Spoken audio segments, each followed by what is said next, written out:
yo, yo, yo, yo, yo. I literally just finished eating and I didn't get to sit a little bit before, which is very much preferred. But here we are. Diablo 4 reveal stuff. Oh. Shit are so contagious these days. Do you mean Twitter? Is it like a play on Twitter being shit? With all the Trump stuff? It's wild what's going on over there.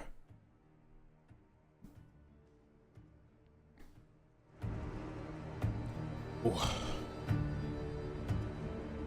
Oh, I didn't pee. Fuck. I'll pee after this, I guess.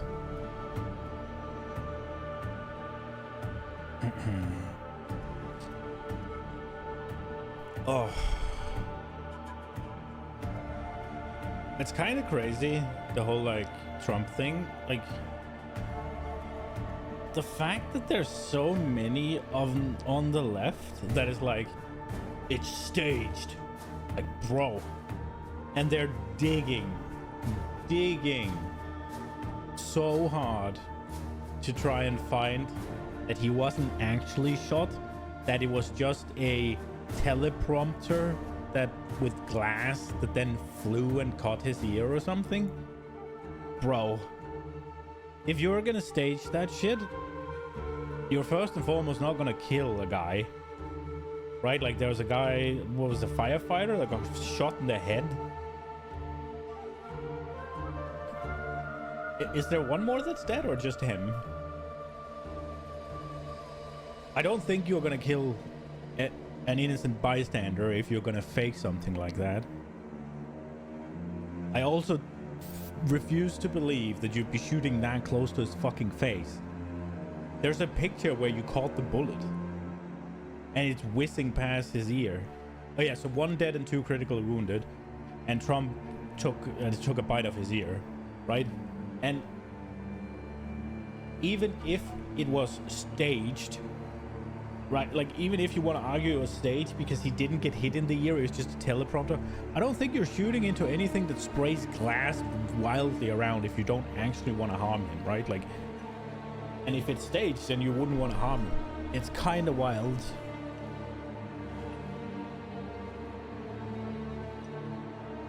But it's funny to see how the fucking... Well, the question is whether or not, because there is something fishy, so the question is whether or not it was... Well, I mean, I suppose staged is a what's it called? Is there an explanation? I just think that there's things that don't line up with it being staged. Or whether it was somebody on the inside that had a hand in it, or if it was just plain fucking incredible incompetence to leave that roof unguarded. But it's, I mean, it's kind of funny to see how, well, the right are just cruising now, right? Because fucking Trump getting assassinated is, or not assassinated, getting an attempted assassination is just fucking wind in their sails. And meanwhile, you can see the left ones are just uber damage control, just trying to rip him apart. Oh, his bandage is too big. Like, bro.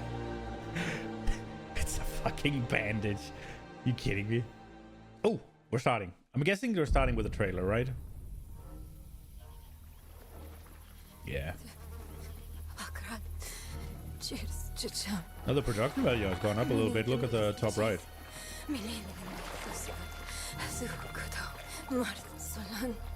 I hate this character. I really hate this character. Are you all right?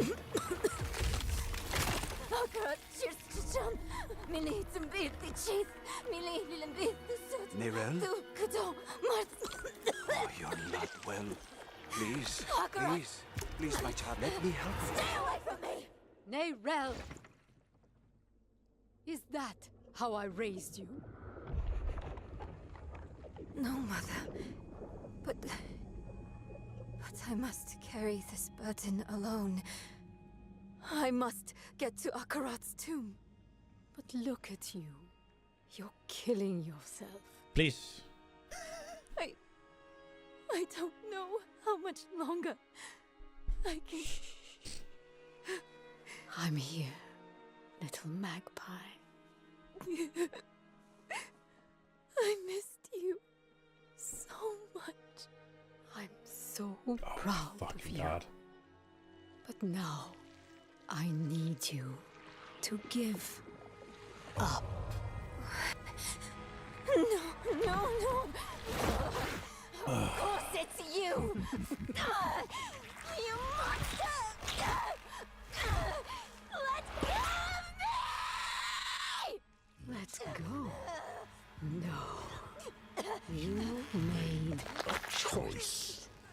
And I warned you, little magpie. There would be consequences.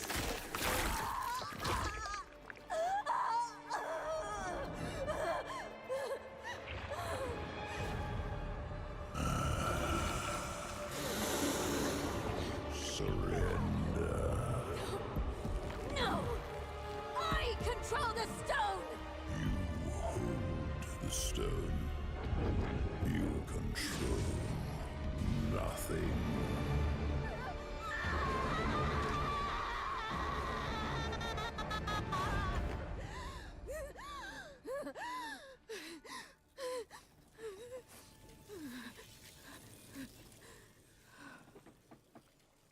Maybe you're right. Maybe I could use some help.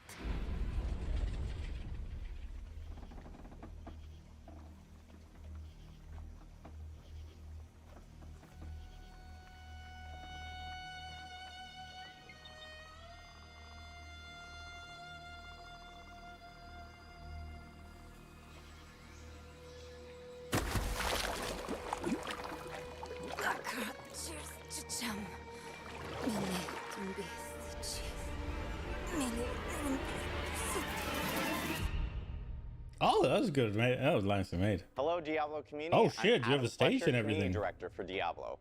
Welcome to our Spiritborn showcase, where we're doing a deep dive for this all-new class. They've coming really to upped Diablo production 4, value, huh? Which will include a series of interviews, followed by Q&A from Twitch chat. I'm joined here today with Game Director Brent Gibson. Thanks, Adam. We've been working hard to make something unique for Diablo, and we're finally here to actually talk about it. Brent, I can remember us at BlizzCon where we showed off our very first cinematic for Vessel of Hatred. Now we're actually here to showcase the Spiritborn for the first time. We're glad to have you back for the full reveal. Thanks. We've set out to make an all-new class that comes from the jungles of Nahantu, an apex predator with a deep connection to the spirit realm. So, without further ado, I feel that it's gonna be just Druid 2.0. I don't feel like they're gonna get Only anything a few distinct from the among Druid. my people can become Spiritborn. As children, the most promising face judgment in the mist. Our trial begins and ends with pain. Those who are not called are culled. For the weak, all paths end here. For the worthy, that path leads to power beyond compare, and a sacred charge to wield it well. Though the mortal world was designed to break us, our hearts, our minds, our bodies, there is another which makes us bold. We are without fear. We are without equal. We walk with the ancient guardians of the unformed lands. Their power is our power. Their cause is our cause. We forge unbreakable bonds in the spirit realm to defeat the horrors of this one. For we are Spiritborn. Big monkey.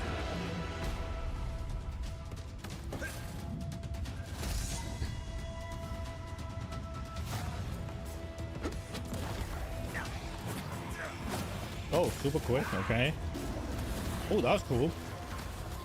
Oh, wow. Oh, I like the returning stuff. Oh, Birdly. Ooh. How many fucking skills are there?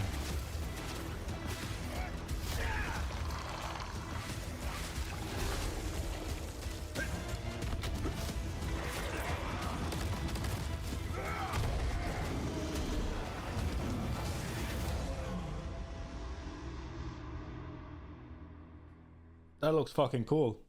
Wow, and there it is, the first look at the Spiritborn, the apex predator from the jungle.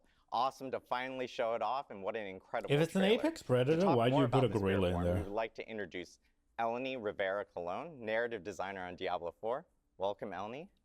Thank you. I'm really excited to be here to talk about the Spiritborn class. I'm also a little nervous. It's okay. We're live. We're doing this live here for everyone.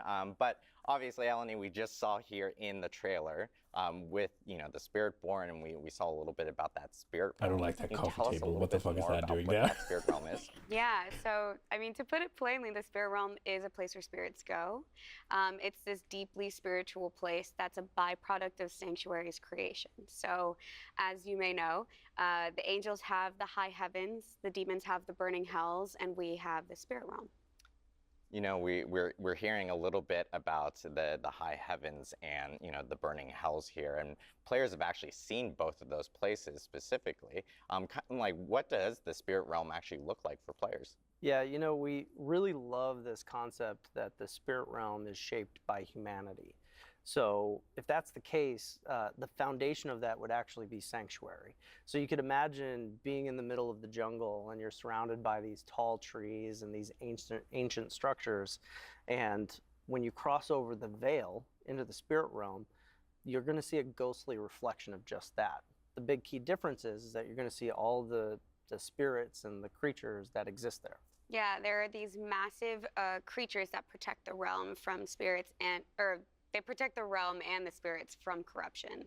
So the Spiritborn class have this harmonious bond and connection with these massive creatures that are called the Spirit Guardians, and they work together toward the land. It's awesome to hear about the Spirit Guardians, and people saw them in the trailer a little bit there. Can you actually tell us a little bit more about who these Spirit Guardians are? Yeah, so if the spirit realm is shaped by humanity, we love the idea that the guardians are formed from human belief. And so if you're trying to survive in the jungle and protection is a thing that you are pouring all of your belief, your hope into, that belief it's magical. It's got power in itself, and it can actually create a creature that represents that. It could represent protection. Yeah, so as Brent is saying, the Spirit Guardians are this complex creation of Sanctuary's creation along with this powerful human belief.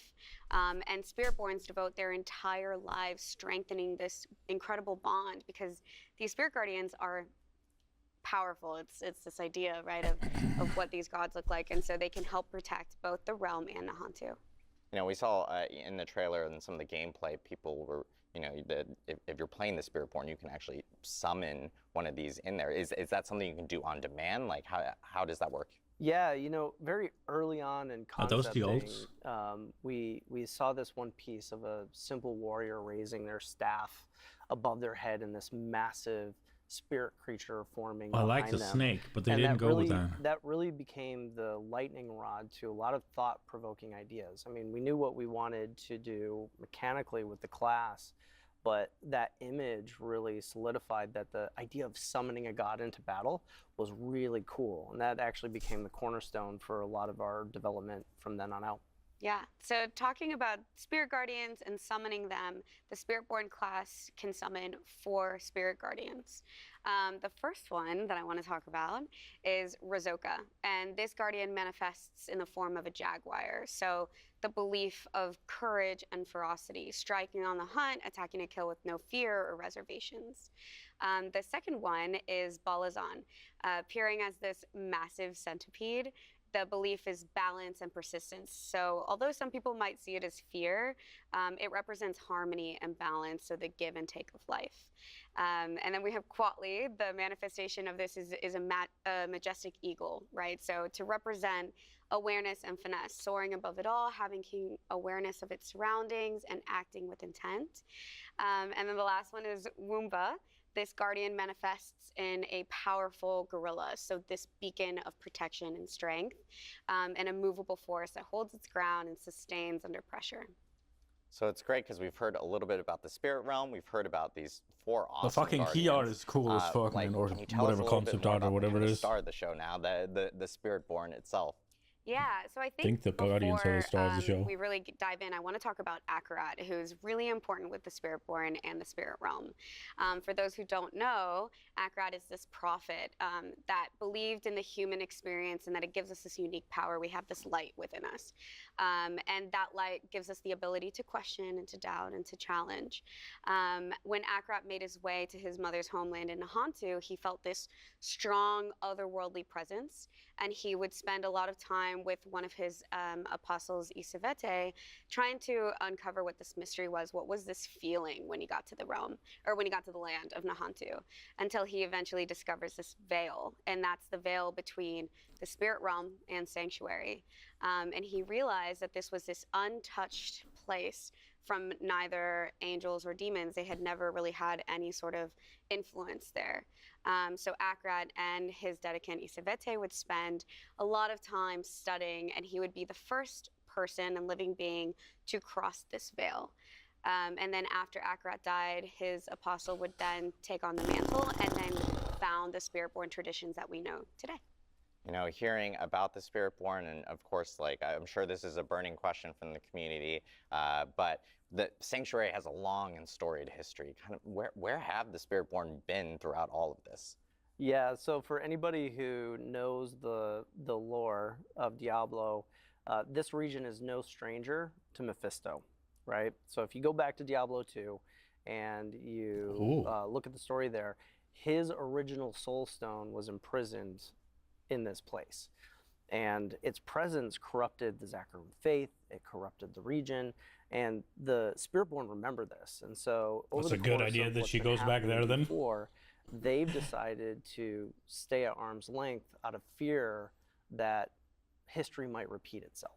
Yeah, so like I said before, this is an untouched realm. It's pure. This is something so sacred. And with Neyrel coming back with the Soul Stone, this is a huge problem for the people of Nahantu, but specifically the Spiritborn that are trying to protect this land. Yeah, and at this point, with him back, they have no choice but to rejoin the fight. Yeah. Yeah, it's incredible to hear more about the Spiritborn and where they originated from. And of course, thank you, Eleni, for taking us into the spirit realm in itself. You know, we've talked about the new class and how that was created and what they've been up to. Next, we're actually going to take a look at how the art and concepts were designed. Okay.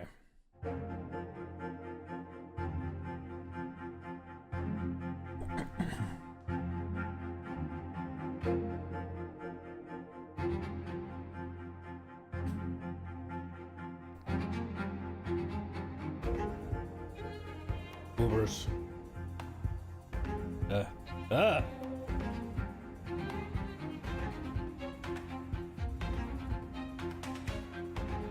What?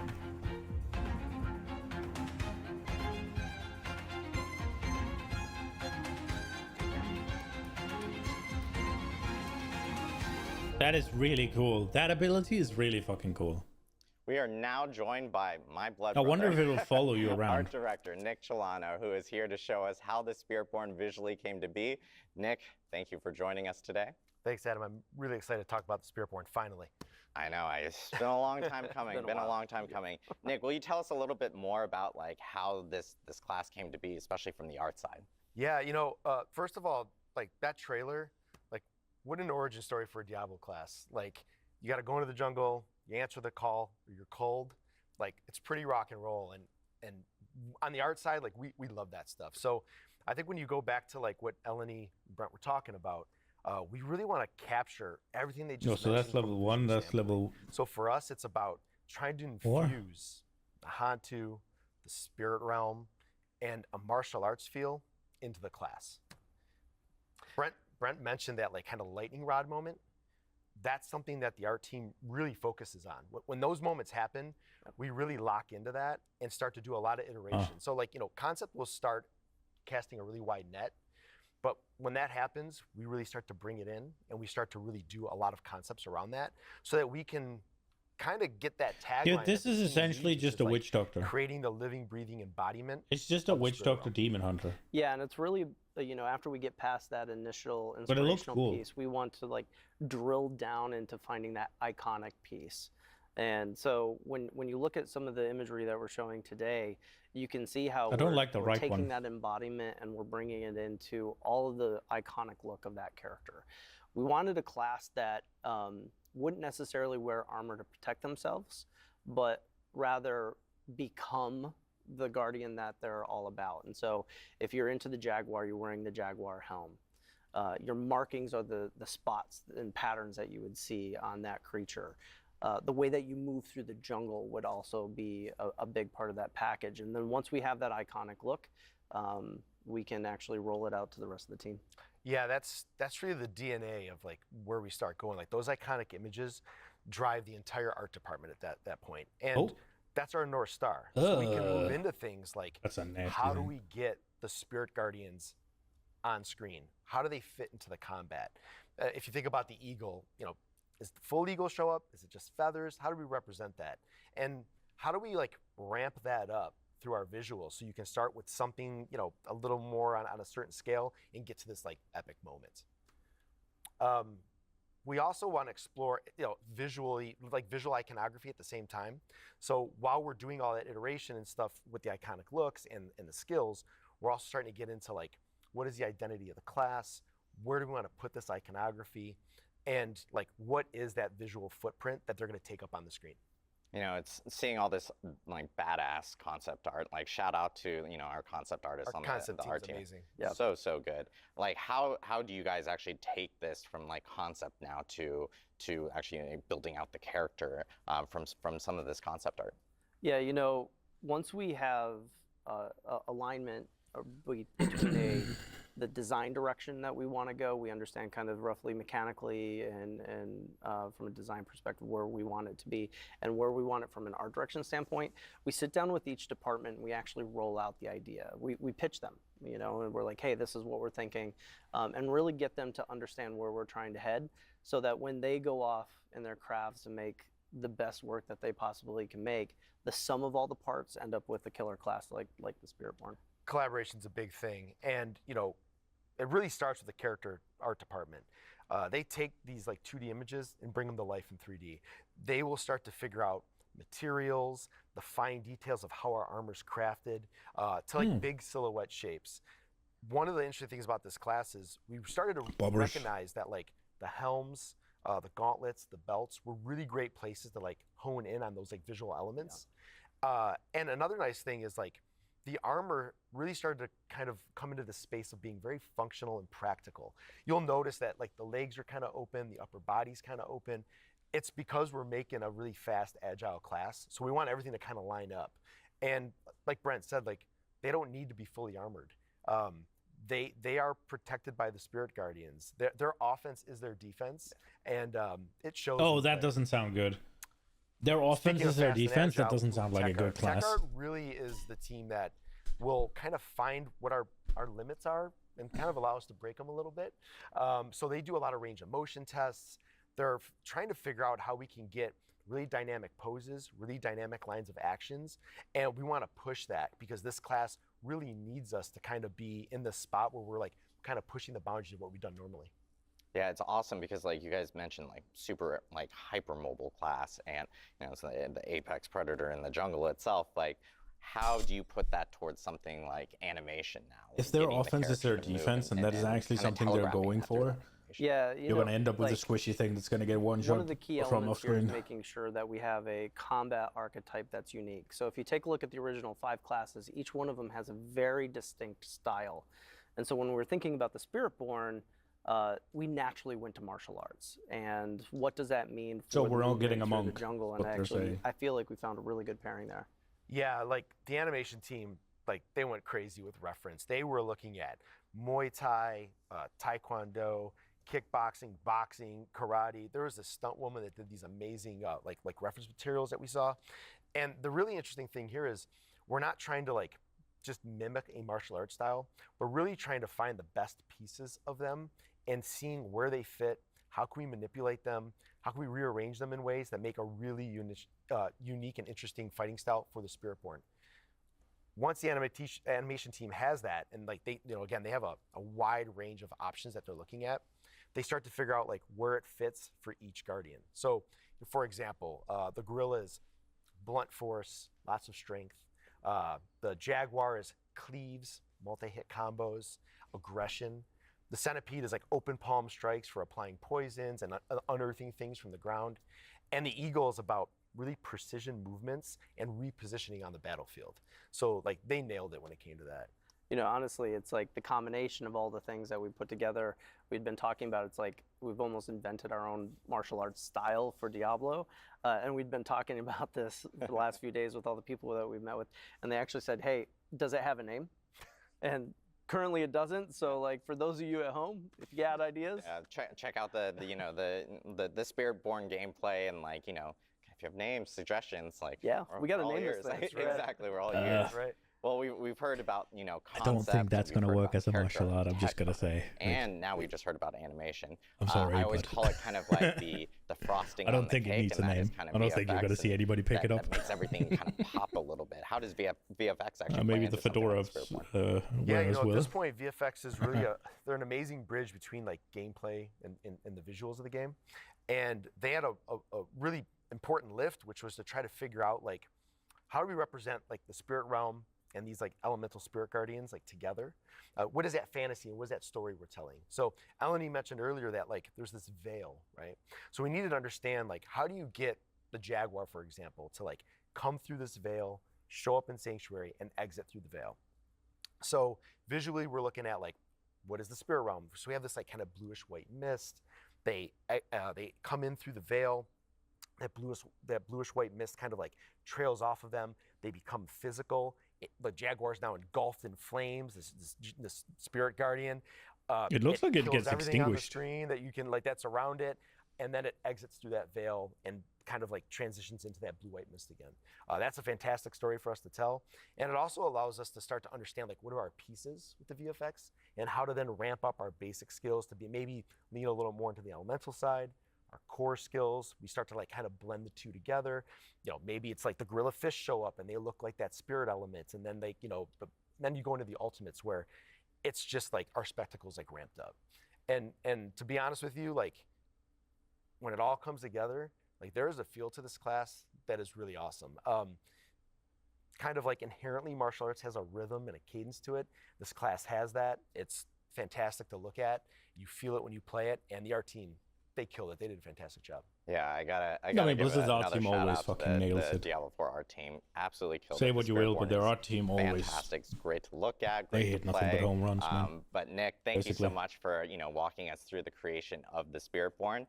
Reminder for everyone watching from home, we'll actually be holding a Q&A at the end of today's Spiritborn Showcase, similar to how we always do with all our live streams. You can drop your questions in the Diablo Twitch chat, and we will try to get to as many of them as possible towards the end of the show. Oh, we get more?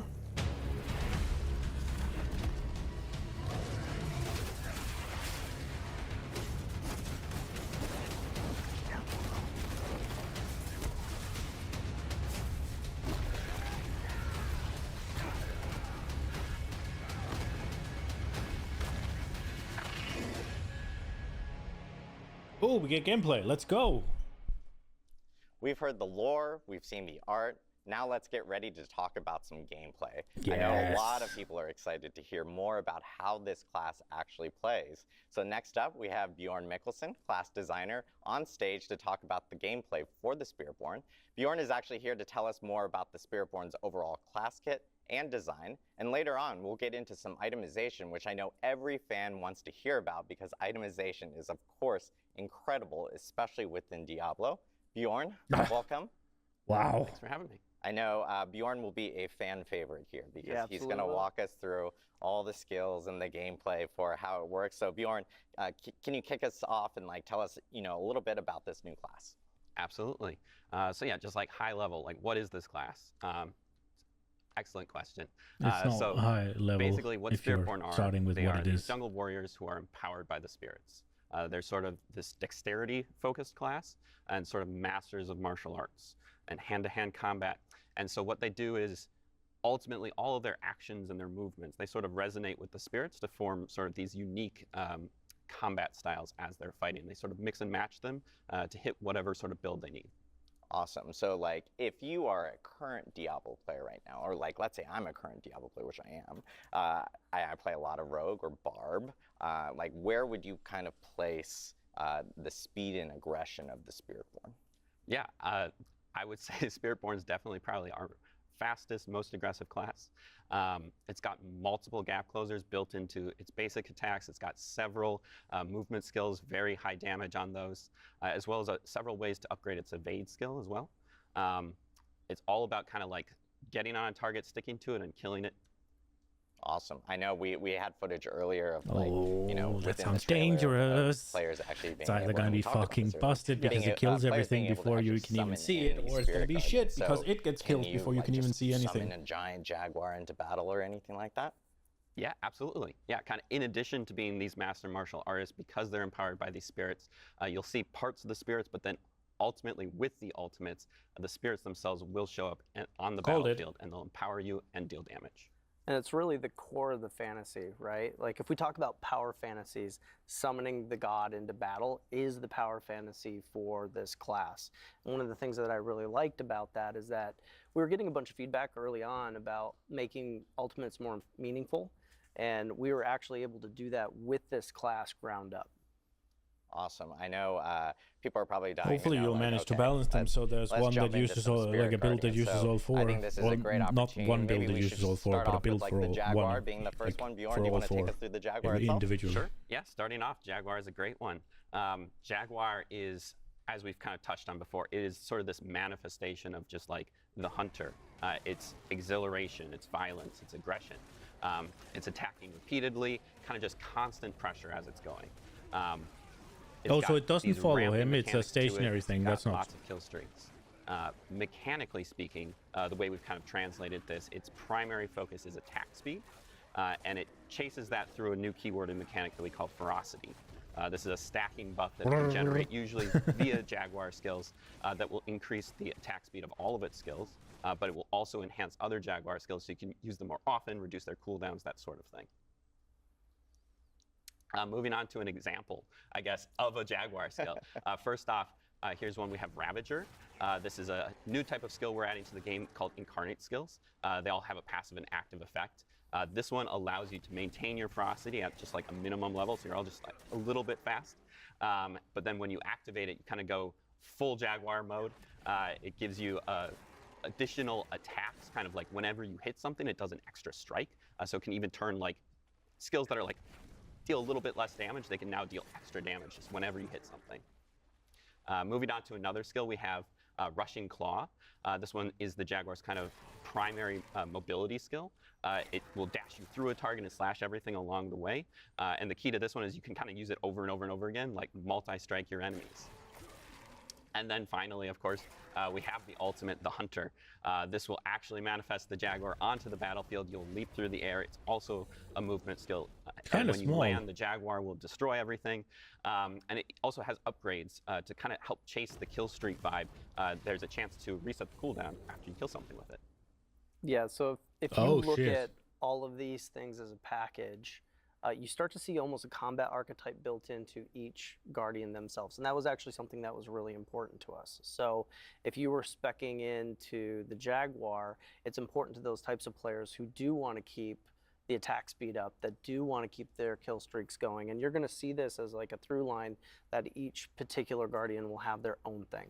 Yeah, I'm a huge fan of the fast, frantic gameplay, and I will say I have a little bit of bias towards the Jaguar for sure. But I know we want to go on. So to the Jaguar is your sure, like AoE clear, like your dungeon, your pit clear. Out there, Bjorn, do you want to walk us through the Gorilla? Absolutely. Yeah, moving on to the Gorilla. The Gorilla, core concept behind protection and defense, but it's not just like passive defense. This is a very active defensive play style where you're shrugging off the damage, but you're also returning it to your attacker. So it's really got this kind of core like retribution also sort of built into it. Its core mechanic and stat that we Holy work with shit, is that damage lasts for a long reduction. time, that It ult. chases this in two ways. One is through using block, sort of actively blocking damage, as well as a second new keyworded mechanic called resolve.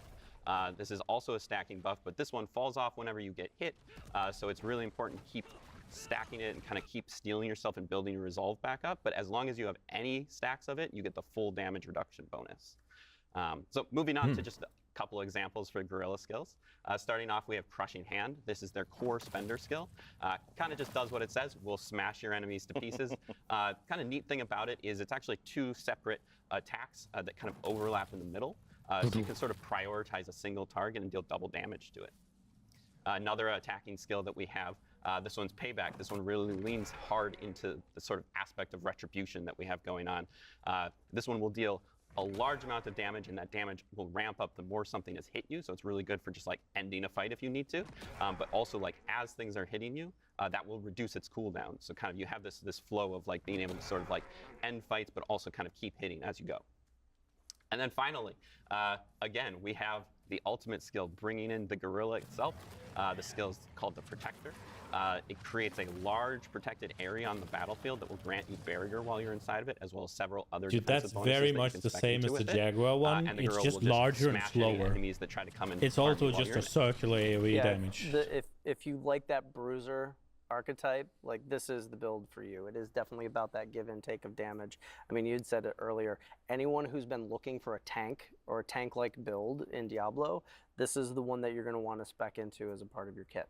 Yeah, it sounds like a really unique way of being able to, especially for tank players, to like bring damage to enemies and stuff like that, which is so awesome. So next, onto our third Guardian. Of course, we have the Eagle.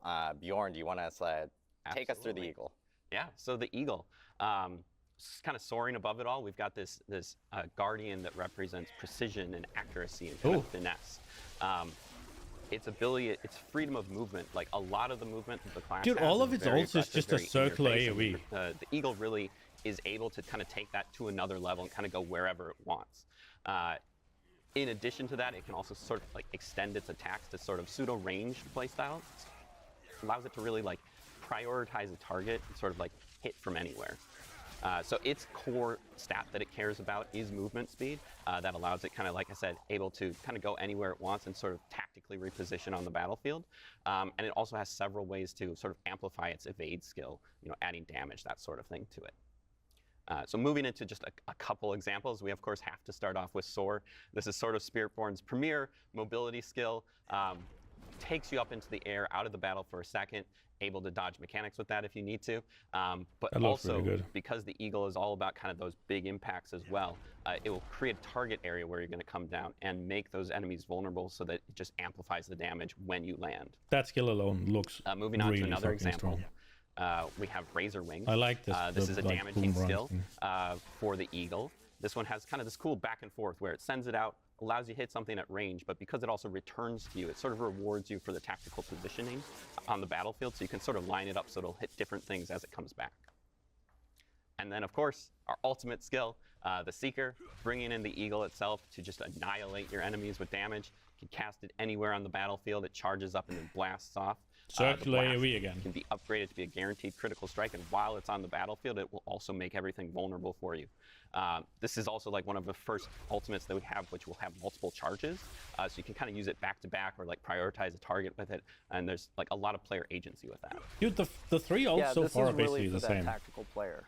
You know, where positioning is super important. You don't necessarily want to be constantly in the fray, so you still want to output that damage. Maybe you want to put it in a particular place in the encounter, but you can do it by going in and then you can get right back out. So for those players who really like that tactical positioning, that's what the Eagle is for. Yeah, it seems like the Eagle gives you that extra freedom of like in mobility, so you can kind of move in and out, especially with things like Soar, which is sick to see for sure. It's one of my favorites. So unique for Diablo 4 for sure on that end.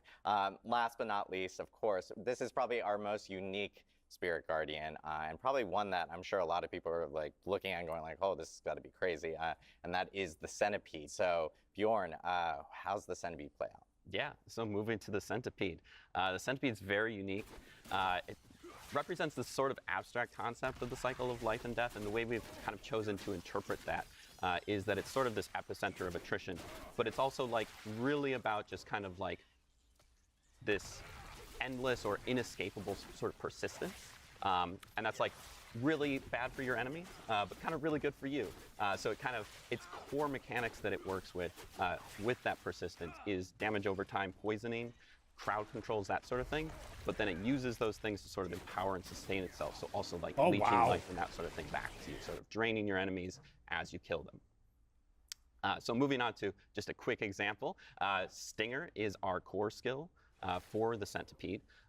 This one does a large amount of damage in a small area in front of you, but the sort of interesting thing about it is that that damage will also echo out to any nearby poisoned enemies. So it kind of has this adaptive, like, dynamic range that it has, sort of depending on like how much you've been spreading your poisons around the field. So it can like basically like hit the whole screen if you really want to. Another skill example that we have would be Scourge. Scourge kind of takes that sort of like oppressive control that the Centipede has, and it will fear and it will slow and poison enemies and sort of disrupt any kind of like strategies they might have going on and just sort of allow you to turn the tables on them. And then finally, we have the ultimate skill, bringing in the Centipede itself onto the battlefield. This is the Devourer. Poison laser beams, globs of poison everywhere. Just the Centipede kind of wrecking the entire battlefield. It's got upgrades which will also allow it to instantly execute enemies who have been fully poisoned, sort of helping the cycle of life and death to speed up a little bit there. Yeah, this is clearly our most Diablo Guardian that we have. It's becoming a fan favorite very quickly. The people who have gotten hands-on with it have a lot to say about it. But the cool thing about this one is we took on a really unique design challenge. Like, how do you take a concept of damage over time, dealing damage, regenerating life, and make that kind of the core of an entire archetype? I thought you guys did a fantastic job at getting it there. What do you mean? For those That's Type a A design players who challenge? really Really? want to manipulate Damage over the time field and and life keep that damage regeneration up is and hard keep to that make. resilience What? going. This is definitely that class for you. Yeah, I have to call out.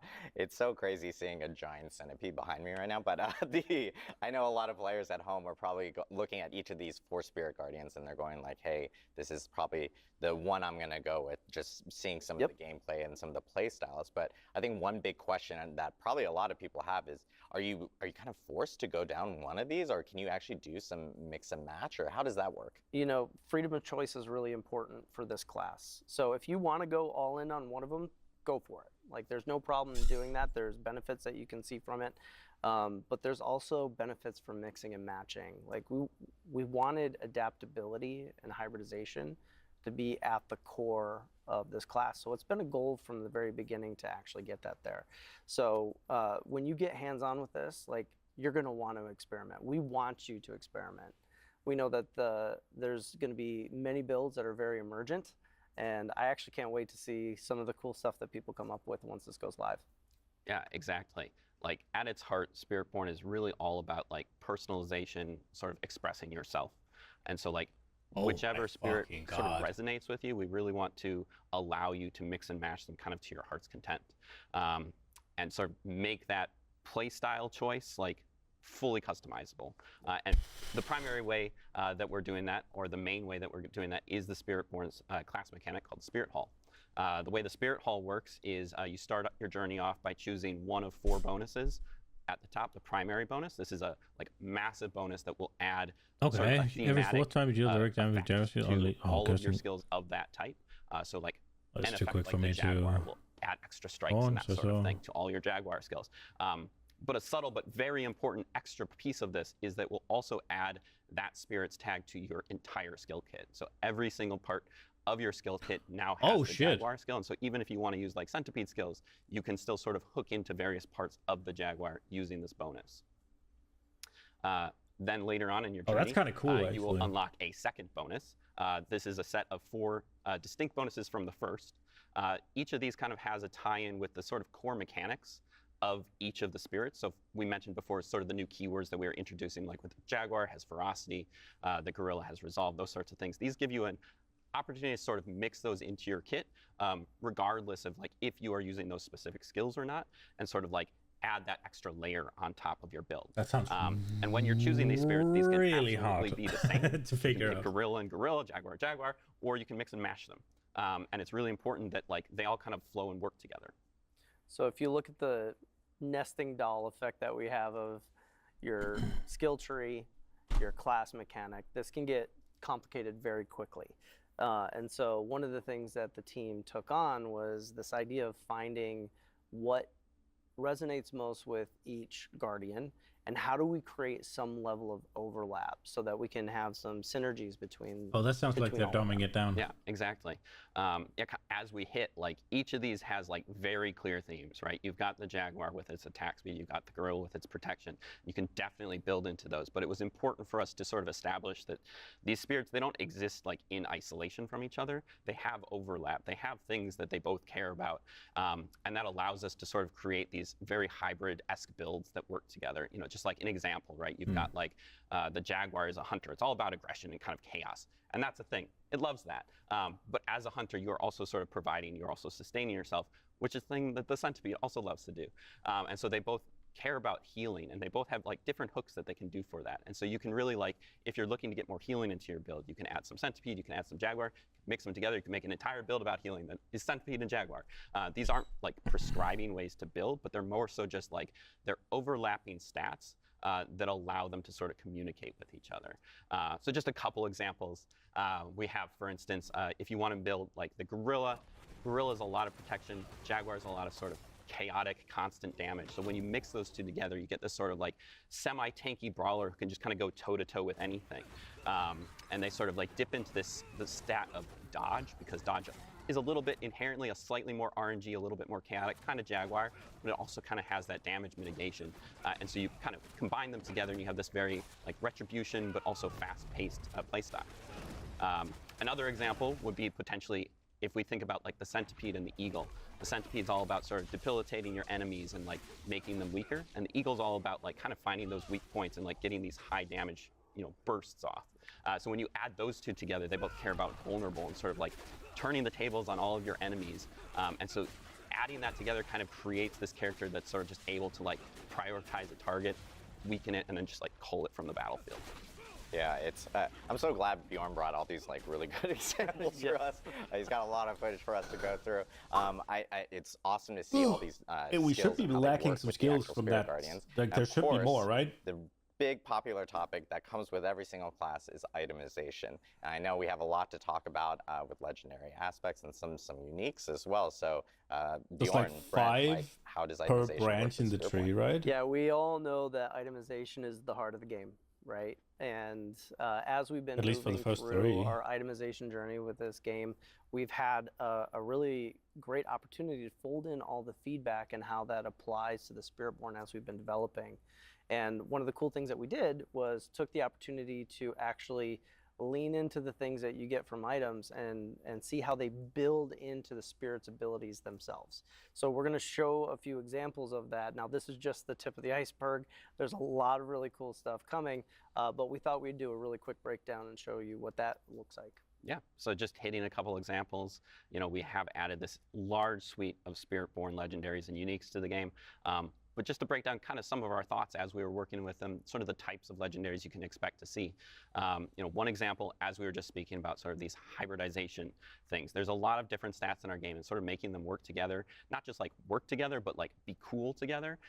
So we kind of have this category of items that will sort of interweave a couple of different stats. Secondly, we have our power augmentation legendaries. These just kind of let you take like your favorite skill and ascend it to its final form and just kind of like go crazy with it. And then thirdly, we have sub-powers. These are sort of things like, we think of them like rogue grenades, barbarian dust devils. These are sort of things you can sort of build around. They're sort of almost like skills, but they don't exist in your skill tree as things you can put on your bar. And then finally, we have our unique items, which are there to enable you to sort of make the craziest builds you can think of. So moving on to a couple examples, just kind of one for each real quick. We have Tormentors. This is an example of a hybridization legendary. This one interweaves poisoning and thorns together, kind of in an interesting way that'll allow you to apply your thorns, in a different way than just like having something hit you all the time. It's great. You can probably see the connection. Gorilla, Centipede, they'll love this sort of thing. Moving on to an example of a power augmentation, we have Bristling Vengeance. This takes the payback seal that we kind of hit on before. Usually it's like a smaller AoE like right in front of you that just hits one enemy, but this one really allows it to sort of like extend its range, hit multiple enemies, as well as apply your thorns over an area. And then thirdly, we have an example of one of our sub-powers. This one's called a Pestilent Swarm. The cool thing that we're kind of trying to out with each of our sub-powers is there are multiple legendaries for them, and they sort of allow you to customize how they work. So there's like one that'll let your Pestilent Swarm like poison enemies, one that'll make it spiral, one that'll even make it orbit. You can sort of like combine those, like you can have it orbit and spiral, or poison. You can just have it shoot off, kind of whatever works for your build. We really want people to be able to experiment and play with those sub-powers. And then just a couple of teasers, some of our uniques. These are some unique boots that basically allow you to override your evade skill with Soar to get the ultimate amount of mobility you can think of. The neat thing about that is also that it allows you potentially like to take Soar off your bar. You can't let it go, but you at least kind of keep it with you in that evade slot. And then another example would be our unique quarterstaff. Which is one of the two weapons we're adding with the Spiritborn. This one sort of allows you to ramp up your basic attacks. Spiritborn's basic attacks are a little bit special. They're kind of really cool. They're these 3-hit combos, and each third hit does like a special Monk thing. from and this D3. specific unique basically lets you get that third attack all the time. So then we have to take their third attack and make it a triple version that almost turns them into a different skill entirely. Yeah, this is awesome. Seeing all the couple of examples of uniques. As Brent mentioned, this is just kind of like the tip of the iceberg. Oh, yeah. I personally would take the Soar boots all day. Being able to use Soar as an evade is absolutely amazing. But I want to give a huge thanks to Bjorn for walking us through all the skills, especially associated with the Spirit Guardians, and of course the itemization across the whole entire class. We will actually have an extensive look for the entire community after the show on our blog. It will provide a great amount of detailed mention here immediately following the stream, so you can check it out and do a deeper dive with the Spiritborn yourself. Now we're going to bring back everyone to get into our Q&A for all things Spiritborn.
Now we're ready for our community Q&A, where we'll answer your burning questions for all things Spiritborn. If you have questions, again, please drop them in Twitch chat, and we'll try to get through as many as possible through the whole entire Q&A process. Thank you guys for joining us. We did some musical chairs to get everyone back up here during that quick little interstitial. I know as questions are coming up, one big question that everyone always asks, and I know we've probably seen it a million times in chat already, is like, hey, we have the Spiritborn. This is a brand new class. Why not something like a class from a prior game, like a Paladin? Yeah, right out of the gate, right? Right out of the gate. When we started off, one of the key things that were really important to us was to make sure that the class came from the place that we were going. We also knew that, we did a really good job at revisiting classic archetypes like the Barbarian and the Necro.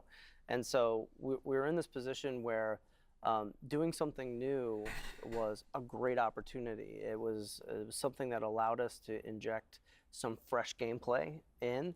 and going after the Spiritborn was a wider palette to play with. And so making sure that we were building something from the ground up from Nahantu was really the driving factor of this, and we're very proud of where we landed at today. Awesome. Another question that this is everyone. This is the first time you guys are explaining. This is everyone's favorite moment where I butcher Twitch names like no other. But Arcphoenix asks, wait, the lore, like where have the Spiritborn been in D3, D2? Why are they not fighting Mephisto themselves? Yeah, I mean, we talked about it before. Like this is a religion that has been building up over time. They're a little more secluded, and really one of the things that we looked at is like the early exploration of Akrat, right? Yeah. Like there wasn't much development that was going in, so that was like a new frontier for us to work with. Yeah, and in general, the Spiritborn, which you'll notice when you do play the game, they are very scattered throughout Nahantu. It's not like they have this massive presence where you walk in and you're like, there they are. You know, it's like a little different than that. They're hidden, they're in the jungle, and they don't necessarily want to be seen. And this has sort of been the idea this entire time.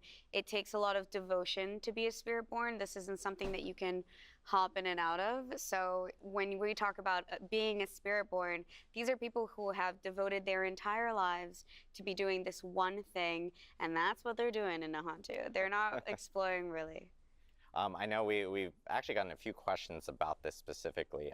This is a pretty good question for Bjorn and Nick, because a lot of people have noticed, like, hey, quarterstaff and new weapons. Like, what are the new weapon types for Spiritborn specifically? Sure.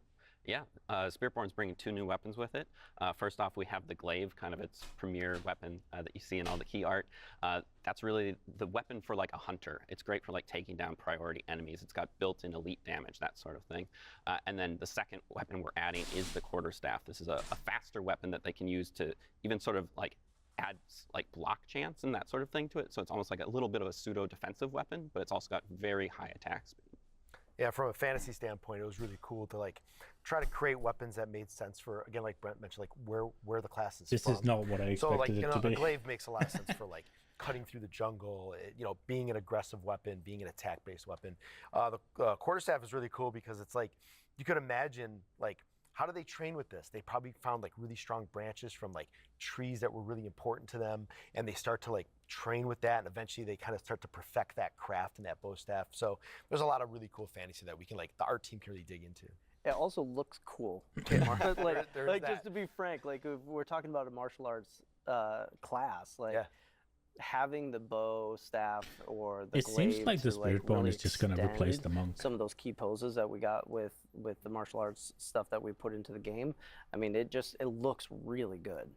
Yeah, it's awesome to see like new weapons for the Spiritborn with Vessel of Hatred. So another question that we have here, this is from Bucko351. Easy name. Question, what's the difference between the Spiritborn and the Druid class? The Druid class currently has bonds with like the stag, the wolf, the eagle, and the snake.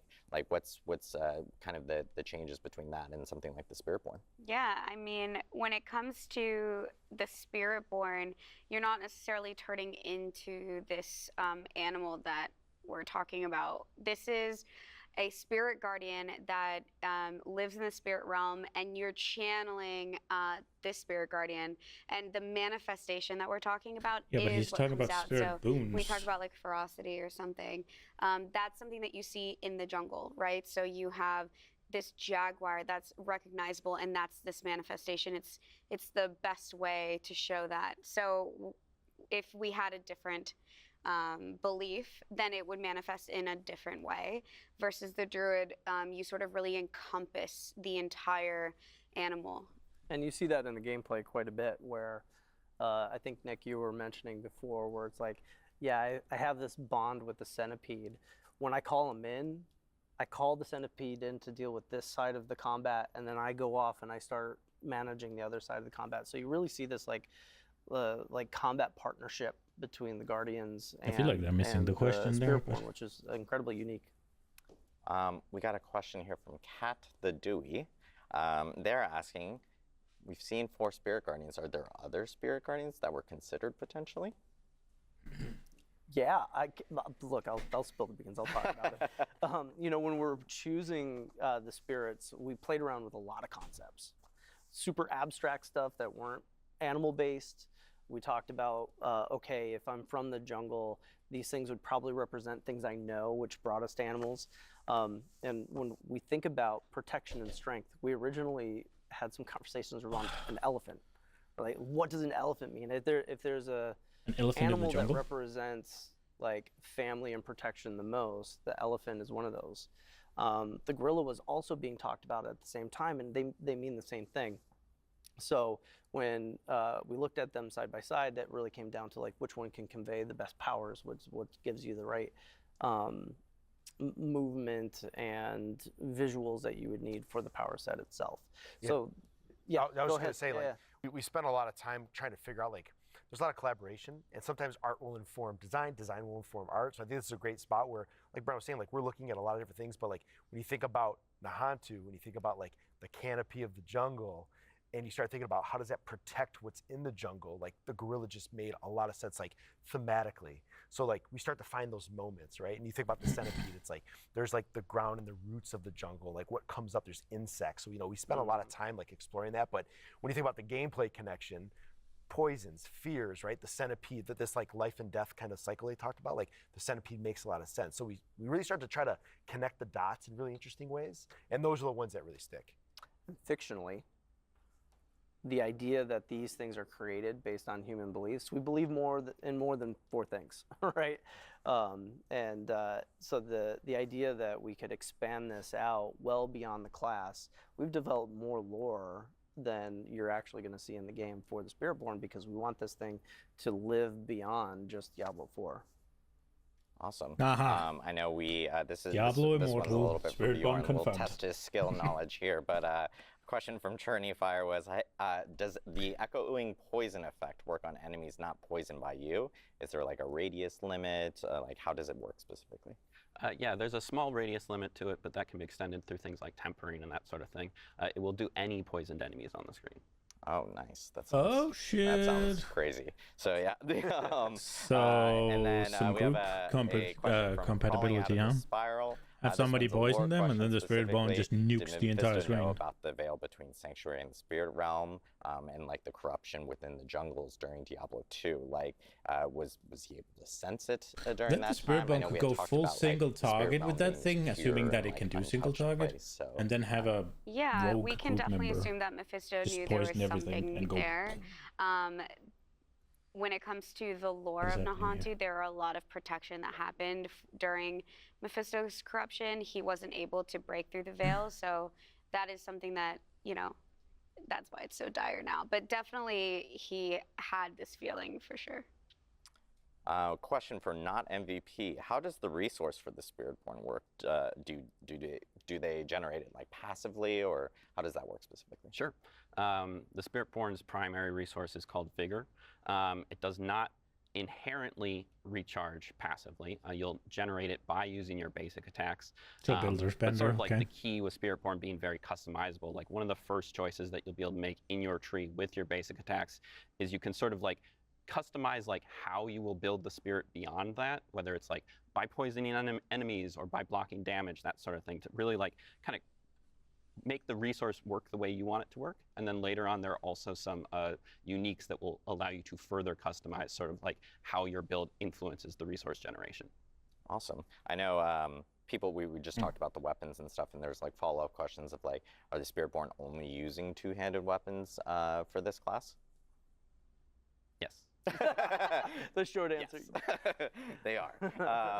The other question that we're getting is, is there like a special quest for before you can actually start a Spiritborn or create a Spiritborn? Are there quests that are maybe specific to the class itself? Yeah, well, we're going to definitely be introducing the class mechanic similarly to the way that we introduced it with the other classes. As far as the beginning of the story is concerned, you know, we really want to jump straight into continuing the chapter of hatred, right? Like what happened when Narel left. We want to jump right into it, get right back into the story. Can we get rid of Narel as well? That would be nice. Narel left off. Awesome. That was a question from Megara. I forgot to throw out the name. I do want to give people shout outs when they do actually ask the names. The Grimknot asks, does the Spiritborn have ties maybe with the Witch Doctor in any type of way from Diablo 3? Obviously. Not at all. When Brent is talking about creating something new, that's what we wanted to do with the Spiritborn. That also meant really diving into lore and figuring out a separation for freshness. We wanted to still bring in things that were familiar from D2 and just lore in general that we know about, but when it comes to the Spiritborn class and the traditions of the Spiritborn, they're very new. You get a chance to explore it in the game, and you'll see that they're very different. Awesome. Azeron Bloodmoon asks, dude, how much of it is looks the monk a inspired lot like a into young the Witch gameplay Doctor, of the man. Spiritborn? Like, You know, it's you we can always only look back make and we jungle find, spirit like, a lot characters of so many reference, ways, so we yeah. can be inspired by things we've made, but I think when you play the class, you'll see it's extremely different. It's so unique, it's so fresh, and it kind of carves its own space in our kind of lineup that after an inspirational point, maybe of looking at like martial arts at just the core, it just kind of goes off in its own direction and kind of redefines that space. We're gonna. Oh, sorry. Go. Well, Go I ahead. definitely want to add to that. Is like I don't want to be shy about the fact that we know what works mechanically in the game, and so we're constantly looking at inspiration for the existing classes, for the new classes, on what works best. Take that inspiration and then like take a right turn and actually amplify it or take it into a slightly new direction that makes it very different. I know we have time for one more question. This is a question for everyone here. What is everyone's favorite spirit? I've already revealed mine, which is Jaguar. But like, what is everyone's favorite spirit guardian here for the Spiritborn? I mean, I can start. I'm gonna cheat. I'm gonna say 2. I love the Jaguar as well, but it's just a little bit too chaotic for me, like inherently, and so I love to just like mix the Eagle in there as well, just for a little bit more control, a little bit more like freedom.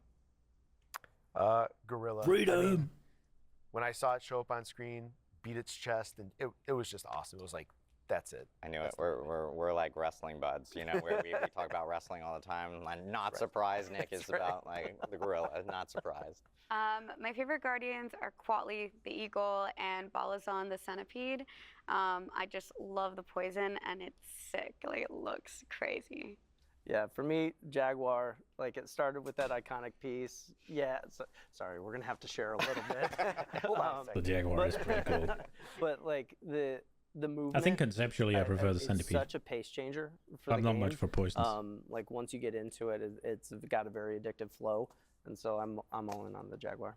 Well, it's awesome to hear everyone's favorite Spirit Guardians. I do want to thank you all for jumping in for this Q&A. Before we do Nobody close out fully the stream, picked the Eagle. we did Like, want just to solo let picked everyone the know Eagle. that we'll be sharing more about Vessel of Hatred at Gamescom this year on August 20th.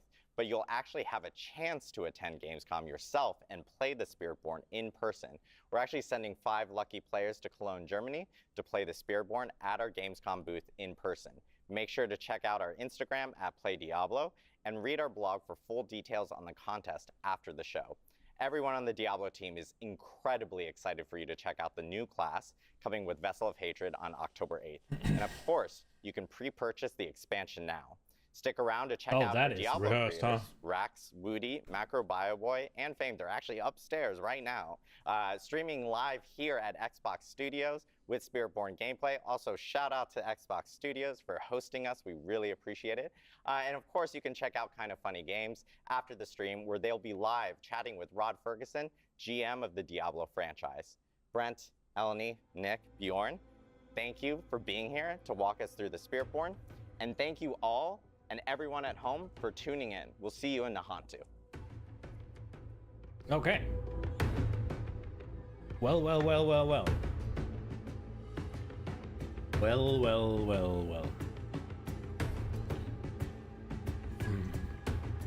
So what you're saying is that there's people playing it right now?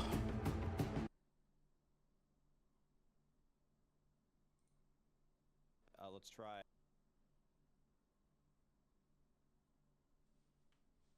Okay. Oh shit, yeah, Rex is playing it.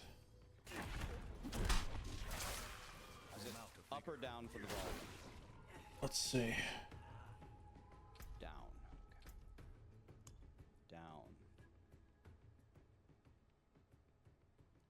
10. Okay, let's try again. Well, that's pretty cool. I did not see what he did. How is that? Up Oh, or down wow. from there. That's good. Okay. It'll last for a while, huh? Back, thank you. And so what I'm gonna do here is I actually have builds already made. It's only gonna take me 2 minutes. Oh crap. And then we're gonna get to play like the new areas, and we're gonna go do it real quick. So I'm gonna do this as fast as I can. It's gonna go real quick. The balancing, they have not gotten this perfect, or they haven't done the balancing patch yet. So some things are much stronger than others, and I'm gonna show you the centipede, which literally destroys everything instantly. So the Okay. reason why I wanna put these powers on first is so you can actually see what a build would look like. We're actually almost done already. This is, of course, the new town that we're going to do. And then let's just put some tanky stuff here. Let's just go Might, Juggernaut, and Undying, and then we're ready to go. I just want to see how it looks. Is he going to show us the talent tree? And then we go. Okay. Maybe Did I not. touch grass today? Today is not the day to touch grass, my friend. Today is the day to play the expansion. Okay, let's go. This should be the full poison build. I want to move this skill over here. Okay, I want to move this like this. Let's go. Okay, so he's full centipede with just the eagle thing. I'll show you everything. We got 2 hours. I'll show you everything. This is just the first area. Okay, ambush, no problem. My centipede will kill everything. We only get to play the first area. They block you from going forward. So why don't we try one of the new dungeons first, then we'll try a stronghold. We'll try everything. I'll show you everything. Okay, kitty cat. By the way, we're frozen at level 30. This is a level 30 character. We cannot gain XP. Otherwise, we would just go blast XP. Let's go try one of the new dungeons. You can see all the new surroundings. One of the things that's a little bit different about the expansion from the original Diablo 4 game is there's way more colors to it. Like when you're actually moving around, you see like jungle and vegetation and greens, whereas everything before is just red and black and brown and desolate. So this expansion does I just want to see the skills real quick. a lot more color. Like even right here, like you can see like it's got more color than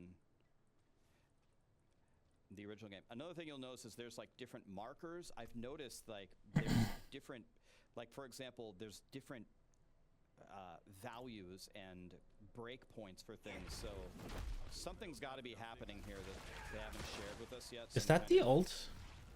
Jesus. I don't know what, but something. So Centipede is going to be super powerful. Wait, It's can you not just gonna keep be as doing the global, ult? But it just obliterates everything. I guess let me show you the skills. Stinger they already covered. Small area, poisons people. Withering Fist, we're going to dart people. The third attack bursts at the target. It slows them. This is our sword is Jumpy Boy.